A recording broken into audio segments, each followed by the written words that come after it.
Episode 8 में Takemichi कहता है अगर मैं जीता तो ब्लैक ड्रैगन मेरी हो जाएगी। ताइजू ताकेमिची को काफी बुरी तरह से मारता रहता है, लेकिन फिर भी ताकेमिची बार बार लड़ने के लिए तैयार हो जाता है, ये बोलकर कि मैं अभी तक हारा नहीं हूँ। हकाई पीछे खड़ा हुआ सब देख रहा होता है और कहता है बस करो ताकेमिची, बहुत हुआ, तुम कुछ भी नहीं बदल सकते। ताकेमिची सोचता है मेरे पास कोई नहीं था, न कोई दोस्त न कोई प्यार करने वाला, मैं पहले अकेला ही रहता था। ताकेमिची हकाई से कहता है तुम गलत हो हकाई। ताकेमिची सोचता है हकाई तुम कुछ नहीं बदल सकते, सबसे पहले मैंने अक्कुन की मौत की वजह से भविष्य बदलने का फैसला लिया था। मैं पिछली गली में गंदी सीढ़ियों पर बैठा था, मुझे लगा था ये पूरा बोझ मुझे अकेले ही उठाना पड़ेगा। मैं इतना डरा हुआ था कि बस क्या ही बताऊं, लेकिन धीरे धीरे उन सब ने मुझे अपनाया। चिफ्यू नीचे पड़ा हुआ चिल्लाकर बोलता है बस हो गया ताकेमिची, तुम मर जाओगे। ताकेमिची सोचता है भले से मेरे यहाँ डटे रहने से शायद फ्यूचर ना बदले, लेकिन अगर कोई जरा सा भी मौका है तो मैं उसे छोड़ूंगा नहीं। जब भी ताकेमिची भागता हुआ जाता है और ताइजू से पिटने के साथ साथ उसके चेहरे पर एक पंच मारता है। ताइजू कहता है इससे तो एक मक्खी भी नहीं मरेगी, बट अचानक से वो अपने घुटनों पर गिर जाता है। इनुई और कोकोई काफी हैरान हो जाते हैं ताइजू को देखकर। ताइजू खुद हैरान हो जाता है उसके साथ ये क्या हुआ। ताकेमिची फिर से खड़ा हो जाता है और कहता है अगर जरा सा भी मौका हुआ तो मैं पीछे नहीं हटूंगा और फ्यूचर जरूर बदलूंगा। फिर अपनी जान दांव पर लगाना सही है ना हकाई। वैसे हकाई लड़ते हुए मार खाना उतना भी दर्दनाक नहीं है, सबसे ज्यादा दर्द तब होता है जब तुम अकेले होते हो। तुम मुझे कुछ भी बता सकते हो, आखिर हम दोस्त जो हैं। हकाई रोने लगता है और बोलता है ताकेमिची प्लीज मुझे बचा लो। इधर कोकोई बोलता है उस कमीने ने बॉस को घुटनों पर ला दिया। मित्सुया बोलता है तोमन के कैप्टन को हलवा समझ रखा है क्या। ताकेमिची हकाई से कहता है मुझ पे भरोसा रखो हकाई। ताकेमिची कहता है हकाई जिसे तुम बचाना चाहते हो तुम्हारी जान से भी प्यारी बहन यूजुआ की मैं रक्षा करूंगा। हकाई कहता है ऐसा नहीं है ताकेमिची, देखो मेरे चेहरे पर एक भी चोट नहीं दिख रही है ना, लेकिन यूजुआ की हालत खराब है, मुझे उसे बचाना था, मुझे यूजुआ की रक्षा करनी थी, लेकिन मुझमें ताइजू के सामने खड़े होने की हिम्मत नहीं थी, बल्कि इसका उल्टा होता था, वो मुझे हमेशा ताइजू से बचाती थी, मैंने जो भी कहा सब झूठ था। फिर से हमें वही सीन दिखाते हैं जिसमें ताइजू कहता है अब से तुम दोनों के हिस्से की मार खाओगी। ताइजू ये बात हकाई से नहीं बल्कि यूजुआ से बोल रहा होता है। शुरू से ही यूजुआ हकाई को बचाती आई है। हकाई बोलता है आज तक यूजुआ ही मुझे बचाती आई है। ताकेमिची कहता है तुम्हारा मतलब हमेशा से। फिर ताकेमिची को याद आता है कि यूजुआ ही हमेशा बोलती थी मेरे भाई से दूर रहो, मैं अपने भाई को बचाऊंगी। ताकेमिची कहता है वो तुम्हें बचा रही थी, तुमने हमसे झूठ बोला कि तुम अपने परिवार की रक्षा कर रहे हो, जबकि तुमने उस दिन मित्सुया से वादा किया था। हकाई बताता है मैं ऐसा दिखाता था कि जो यूजुआ ने किया वो सब मैंने किया है।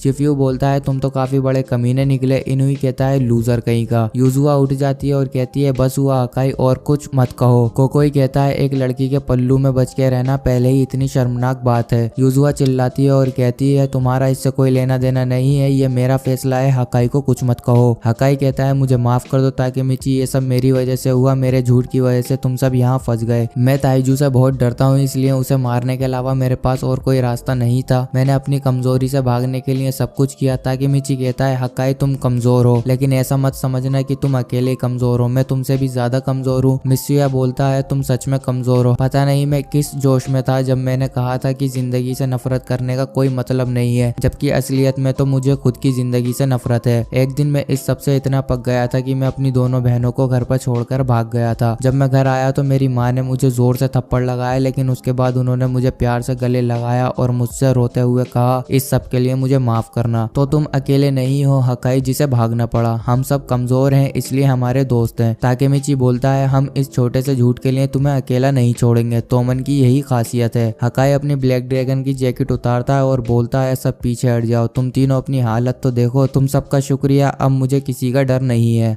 हकाई ताइजू के पास जाके उससे बोलता है मैं अब ब्लैक ड्रैगन का यूनिफॉर्म कभी नहीं पहनने वाला। ताइजू कहता है तो तुम्हें क्या लगता है तुम अब ताकतवर बन चुके हो, मैंने हमारे परिवार की रक्षा करी है, तुम अपने भाई को मारोगे जिसने हमेशा शिबा परिवार की जान बचाई। यूजुआ कहती है रुक जाओ ताइजू, हकाई को कुछ मत कहो, लेकिन इतने में हकाई ही ताइजू के चेहरे पर एक पंच मार देता है। हकाई बोलता है टोक्यो मांजी गैंग का 2nd डिवीजन वाइस कैप्टन हकाई शिबा। यूजुआ मेरे दोस्त और मेरे परिवार को बचाने के लिए मैं तुम्हारी हड्डी पसली एक कर दूंगा। चिफ्यू बोलता है हकाई बदल गया है, उसने जान से मार दूंगा कहने के बजाय हड्डी पसली एक कर दूंगा यही कहा ना, इससे फ्यूचर बदल सकता है ताकेमिची है ना। और इधर ताइजू और हकाई की लड़ाई चल रही होती है। ताइजू कहता है भगवान क्या आप मेरी परीक्षा ले रहे हैं, और अचानक से हकाई को एक पंच में जमीन चटा देता है और फिर बोलता है मुझे क्यों अपने परिवार के 2 लोगों को मारना पड़ेगा जबकि मैं उनसे इतना प्यार करता हूँ। ताइजू हकाई को एक मशीन गन की तरह लगातार मारता ही जाता है। फिर ताकेमिची से कहता है तुम यहाँ से जिंदा वापस नहीं जा पाओगे, अब भागने से कुछ कुछ नहीं होगा, मेरी स्क्वाड ने इस चर्च को घेर लिया है। चिफ्यू नीचे देखता है और कहता है वो सच बोल रहा है ताकेमिची। नीचे लगभग 100 बंदों से भी ज्यादा खड़े हैं। ताकेमिची बोलता है किसने कहा मैं भागने वाला हूँ। चिफ्यू जब तक हम इस मॉन्स्टर को हरा के ब्लैक ड्रैगन को कब्जे में नहीं लेते तब तक कुछ नहीं बदलने वाला। चिफ्यू कहता है तो फिर ठीक है। ताकेमिची मित्सुया हंसकर बोलता है तो फिर हम मरने वाले हैं। यूजुआ तीनों से कहती है तुम पागलों की तरह हंस क्यों रहे हो, तुम लोग सच में मर सकते हो। मित्सुया यूजुआ से कहता है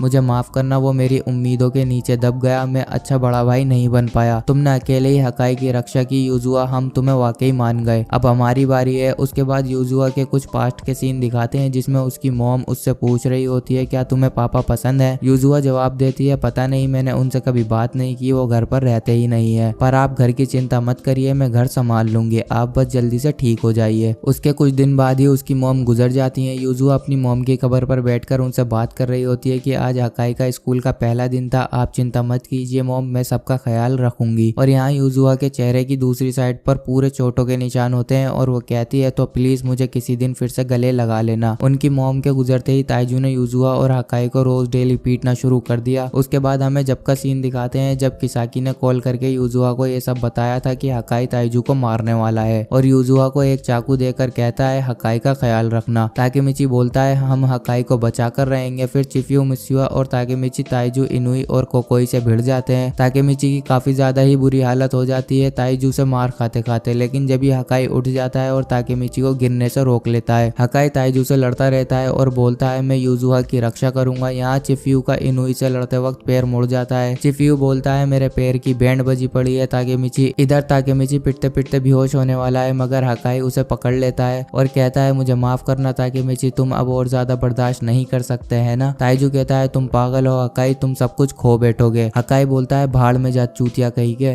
नरक में जाएगा तो थोड़ी तमीज सीख लियो। और फिर से ताइजू हकाई की लड़ाई शुरू हो जाती है। ताइजू बड़ी तेज तेज के पंच हकाई को मारता है। हकाई कहता है मार और मार ताकेमिची, मुझसे डबल मार खा चुका है और मार कमीने। मुझे अजीब आवाजें सुनाई दे रही हैं। जब भी दिखाते हैं कि माइकी और ड्रैगन चर्च में बस पहुंच ही चुके होते हैं। मित्सुया बोलता है ये आवाज तो माइकी की बाइक की है। कोकोई पूछता है तोमन का बॉस यहाँ क्या कर रहा है। ताकेमिची सोचता है माइकी आ गया, अब हम बच गए, लेकिन उसे यहाँ बुलाया किसने। फिर वो बोलता है माइकी अगर हमारे साथ है तो हम ब्लैक ड्रैगन को हरा सकते हैं। मित्सुया कहता है मुझे नहीं लगता हम यहाँ आए क्योंकि हमने तोमन और ब्लैक ड्रैगन के बीच जो समझौता था वो तोड़ दिया। तो क्या तुम्हें लगता है माइकी इससे खुश होगा। जब भी माइकी गेट खोलते ही सबको मेरी क्रिसमस बोलता है और सबकी शक्लें देखने के बाद कहता है आज के दिन भी तुम ये सब क्या कर रहे हो। और भाई शक्ल देखकर तो लग रहा है ये इतना गुस्से है कि मुझे तो लगता है ये अपनी गैंग वालों को भी नहीं छोड़ने वाला। और यहीं पर एपिसोड 8 खत्म होता है। अगर वीडियो अच्छी लगी हो तो वीडियो को लाइक करना और चैनल को सब्सक्राइब करना ना भूलें। मैं मिलता हूँ नेक्स्ट एपिसोड में, तब तक के लिए गुड बाय, सायोनारा।